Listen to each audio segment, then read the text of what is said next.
Hello friends, ಎಲ್ಲರಿಗೂ ನಮಸ್ಕಾರ. ರೇಖಾ ಅಡುಗೆ ಚಾನಲ್ಗೆ ಸ್ವಾಗತ. ಬನ್ನಿ, ಇವತ್ತೊಂದು ಡಿಫ್ರೆಂಟಾಗಿ ತರಕಾರಿಯಲ್ಲಿ ಮೊಟ್ಟೆ ಪಲ್ಯ ಮಾಡ್ತೀನಿ. ಅದು ಯಾವ ತರಕಾರಿ ಅಂದರೆ ಸೀಮೆ ಬದನೆಕಾಯಿ. ಇದನ್ನು ಚೌಚೌ ಅಂತಲೂ ಕರೀತಾರೆ. ತುಂಬಾ ರುಚಿಯಾಗಿರುತ್ತೆ. ಇದರಲ್ಲಿ ಎಲ್ಲ ಥರ ರೆಸಿಪಿನೂ ಮಾಡ್ಬೋದು. ಸೊ ಇದು ಒಂಥರ ತುಂಬಾ ರುಚಿಯಾಗಿ ನೀವು ಸೈಡ್ ಡಿಶ್ ಆಗಿ ಚಪಾತಿ, ಅನ್ನ ಸಾಂಬಾರು ಜೊತೆ ನಂಚ್ಕೊಳಕ್ಕೆ ಚೆನ್ನಾಗಿರುತ್ತೆ. ಇದು ಮಾಡೋದು ಸುಲಭ. ಇದಕ್ಕೆ ಬೇಕಾಗುವ ಇಂಗ್ರೀಡಿಯೆಂಟ್ಸು, ನಾನು ಬದನೆಕಾಯಿ ತೊಗೊಂಡಿದ್ದೀನಿ. ನೋಡಿ, ಇದು ಸೀಮೆ ಬದನೆಕಾಯಿ ಅಂತಾರೆ. ಇದನ್ನು ಮೇಲೆ ಇರುವಂಥ ಸಿಪ್ಪೆ ತೆಗೆದು ಈ ಥರ ಚಿಕ್ಕ ಚಿಕ್ಕದಾಗಿ ಕಟ್ ಮಾಡಿ ಇಟ್ಕೊಂಡಿದ್ದೀನಿ.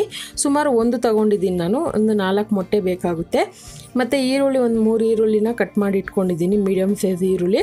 ಸ್ವಲ್ಪ ಕರಿಬೇವಿನ ಸೊಪ್ಪು, ಒಂದು 6ರಿಂದ 7 ಹಸಿರು ಮೆಣಸಿನ್ಕಾಯಿ ತೊಗೊಂಡಿದ್ದೀನಿ, ಸ್ವಲ್ಪ ಸ್ಪೈಸಿಯಾಗಿ ಮಾಡಬೇಕು ಅಂತ. ಅರಿಶಿನ ಪುಡಿ ಒಂದು ಅರ್ಧ ಟೀ ಸ್ಪೂನು, ಧನಿಯಾ powder 1 teaspoon, pepper powder ಅರ್ಧ ಟೀ ಸ್ಪೂನು, ಸ್ವಲ್ಪ ಕೊತ್ತಂಬರಿ ಕಟ್ ಮಾಡಿ ಇಟ್ಕೊಂಡಿದ್ದೀನಿ, ರುಚಿಗೆ ತಕ್ಕಷ್ಟು ಉಪ್ಪು, ಮಾಡೋದಕ್ಕೆ ಎಣ್ಣೆ. ಈಗ ಯಾವ ರೀತಿ ಮಾಡೋದು ಅಂತ ನೋಡೋಣ. ಮೊದಲಿಗೆ ಒಂದು ಪಾತ್ರೆಗೆ ನೀರು ಹಾಕಿ ಇಟ್ಕೊಂಡಿದ್ದೀನಿ. ಈ ತರಕಾರಿ ಏನಿದೆ ಇದನ್ನು ಬೇಯಿಸ್ಕೋಬೇಕಾಗುತ್ತೆ. ಅಂದರೆ ಸೀಮೆ ಬದನೆಕಾಯಿ. ಇದರಲ್ಲಿ ತುಂಬ ವೆರೈಟಿ ರೆಸಿಪಿ, ಸಾಂಬಾರು ಎಲ್ಲ ಮಾಡ್ಬೋದು. ಸೊ ಖಂಡಿತ ತೋರಿಸ್ತೀನಿ. ಈಗ ಇದು ಬೇಯೋದಕ್ಕೆ ಒಂದು ಸ್ವಲ್ಪ ಉಪ್ಪು ಹಾಕಿ ಒಂದು 6ರಿಂದ 7 ನಿಮಿಷಕ್ಕೆ ಬೇಯಿಸ್ಕೊಳ್ಳಿ. ಮತ್ತು ಕುಕ್ಕರಲ್ಲಿ ಇಡೋಕ್ಕೆ ಹೋಗಬೇಡಿ.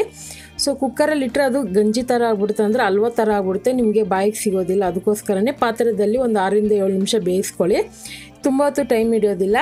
ಈಗ ಇದು ಚೆನ್ನಾಗಿ ಬೆಂದಿದ ಮೇಲೆ ಇದನ್ನು ಒಂದು ಬೌಲ್ಗೆ ಹಾಕ್ಕೊತಾ ಇದ್ದೀನಿ. ಇದರಲ್ಲಿ ಪೂರ್ತಿ ನೀರು ಇರಬಾರ್ದು, ಪೂರ್ತಿ ಸ್ವಲ್ಪ ಡ್ರೈ ಆಗೋ ಥರ ಇಟ್ಕೋಬೇಕು ನೀವು. ಅಂದರೆ ನೀರಿನ ಅಂಶ ಇದ್ದರೆ ಗಂಜಿ ಥರ ಆಗೋಗುತ್ತೆ, ಪಲ್ಯ ಚೆನ್ನಾಗಿ ಬರೋಲ್ಲ. ಈಗ ಅದನ್ನು ಪಕ್ಕಕ್ಕೆ ಇಟ್ಕೊಂಡು ಒಂದು ಫ್ರೈ ಪ್ಯಾನ್ಗೆ ಒಂದು 3 ಟೇಬಲ್ ಸ್ಪೂನ್ ಎಣ್ಣೆ ಹಾಕ್ಕೊಂಡಿದ್ದೀನಿ. ಎಣ್ಣೆ ಬಿಸಿ ಆದಮೇಲೆ ಇದಕ್ಕೆ ಕಟ್ ಮಾಡಿರುವಂಥ ಈರುಳ್ಳಿ, ಕರಿಬೇವಿನ ಸೊಪ್ಪು ಹಾಕ್ಕೊತಾ ಇದ್ದೀನಿ. ಇದೆಲ್ಲ ಹಾಕ್ಕೊಂಡು ಚೆನ್ನಾಗಿ ಫ್ರೈ ಮಾಡ್ಕೊಳ್ಳೋಣ. ಸೊ ಪಲ್ಯ ಅಂದ್ರೆ ಸ್ವಲ್ಪ ಈರುಳ್ಳಿ ಜಾಸ್ತಿ ಬೇಕು. ಆದರೆ ನೀವು ಜನ ಕ್ವಾಂಟಿಟಿ ನೋಡ್ಕೊಂಡು ಎಷ್ಟು ಬೇಕು ಅನ್ನೋದನ್ನ ನೀವು ಆ್ಯಡ್ ಮಾಡ್ಕೊಳ್ಳಿ. ಈಗ ಇದಕ್ಕೆ ನಾನು ಹಸಿರು ಮೆಣಸಿನ್ಕಾಯಿ ಹಾಕ್ಕೊಂಡಿದ್ದೀನಿ. ಚಿಕ್ಕದಾಗಿರೋದ್ರಿಂದ ಒಂದು 7 ಹಸಿರು ಮೆಣಸಿನ್ಕಾಯಿ ಹಾಕ್ಕೊಂಡಿದ್ದೀನಿ.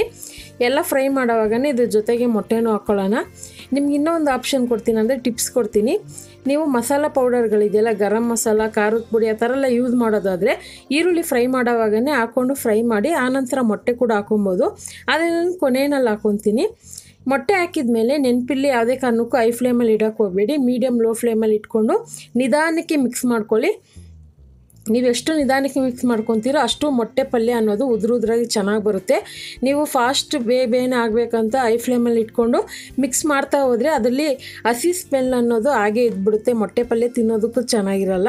ಅದಕ್ಕೋಸ್ಕರ ಇದನ್ನು ಸ್ವಲ್ಪ ಹೊತ್ತು ಒಂದು ಲೋ ಫ್ಲೇಮಲ್ಲಿ ಇಟ್ಕೊಂಡು ನಿಧಾನಕ್ಕೆ ಮಿಕ್ಸ್ ಮಾಡಿಕೊಂಡು ಆಮೇಲೆ ನೋಡಿ ಒಂದು ಸ್ವಲ್ಪ ಕಲರ್ ಚೇಂಜ್ ಆದಮೇಲೆ ಹೈ ಫ್ಲೇಮಲ್ಲಿ ಇಟ್ಕೊಂಡು ಚೆನ್ನಾಗಿ ಫ್ರೈ ಮಾಡ್ಕೊಳ್ಳಿ.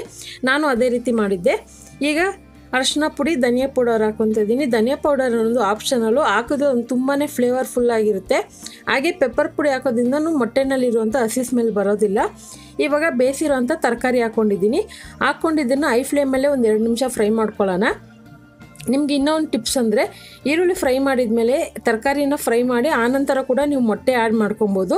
ಅಂದರೆ ತರಕಾರಿ ಮೇಲೆ ಮೊಟ್ಟೆ ಅಂಟ್ಕೋಬೇಕಂದ್ರೆ ಆ ಥರ ಮಾಡ್ಕೊಬೋದು, ಇಲ್ಲಾಂದರೆ ಈ ಥರ ಡ್ರೈ ಆಗಿ ಬೇಕಂದರೆ ಈ ಥರನೂ ಮಾಡ್ಕೊಬೋದು. ಸೊ ಇದು ಸಹ ತುಂಬಾ ಚೆನ್ನಾಗಿರುತ್ತೆ.